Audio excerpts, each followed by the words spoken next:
দোস্ত চাওক যে মানে বহি গাৰ্ডেন লগাইছে এইফালে চাওক মানে কিনা ফুল হয় এইটো হয় আৰু এইফালে চাব এইটো হয় আৰু এইটো মডেলটো চাওক কেনেকুৱা লাগিছে মডেলটো চাই ভাল লাগিছে না কাৰণে কমেণ্ট কৰি বাতাব কমেণ্ট কৰি ক'ব কি কেনেকুৱা লাগিছে আৰু কি সাইজটো ঘৰৰ সাইজটো কেনেকুৱা লাগিছে মডেলটো আৰু এইটো সোণালী ৰং দিছে চাওক এইটো সোণালী ৰং হয় আৰু এইফালে টাইলছ লগোৱা আছে ফুল আৰু টাইলছ লগাইছে মানে দেখা যায় কি বহুত ধুনীয়া দেখা পায় আর কি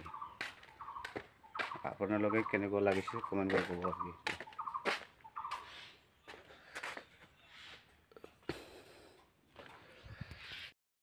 দোস্ত আমি মানে সেফটি টেংকিত খোলা মাৰি আছোঁ মানে প্লাষ্টাৰ কৰা হৈছে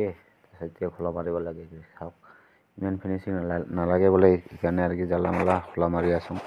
সেফটি টেংকিটো মানে খোলা মাৰাৰ পিছত পাৰ্টিশ্যন হ'ব এটা পাৰ্টিশ্যনটো এতিয়া মানে পিছত দিম আৰু কি এতিয়া খোলা মাৰি প্লাষ্টাৰ কৰি ল'লোঁ এতিয়া মানে খোলা মাৰি আছোঁ দুইজনে চাওক তথাপিও ভাল দেখা গৈছে আৰু খোলা মাৰাৰ পিছত চাউকটো কেনেকুৱা হৈছে চাওক আপোনালোকে আৰু অলপ আছে আৰু কি আৰু কিমান বাৰ আজি চাং আৰু বতৰটো ভাল নহয় ইমান আৰু কি দিবও নোৱাৰোঁ প্লাষ্টাৰ বৰষুণ আহিলে মানে অসুবিধা হ'ব সেইকাৰণে আৰু কি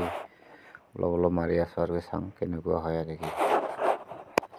ফাইনেলি আৰু কি খোলা মাৰা ফিনিচিং হ'ল আৰু কি ইমানটো ফিনিচিং দিব নালাগে অলপ চলপ আৰু কি ফিনিচিং দিলোঁ এই চাওক আৰু এই ওপৰত মছলা বনাই আছে আৰু কি চাওক এই খৰি মণ্ডলটো চাব পাৰিব আৰু আমি তলত আছোঁ চাওক দুইজন মানুহ তিনিজনে আহিছোঁ আমি আজি আৰু কি বেছি অহা নাই তিনিজনৰ ভিতৰত দুইজন নামিছোঁ তলত এজন ওপৰত আৰু কি চাওক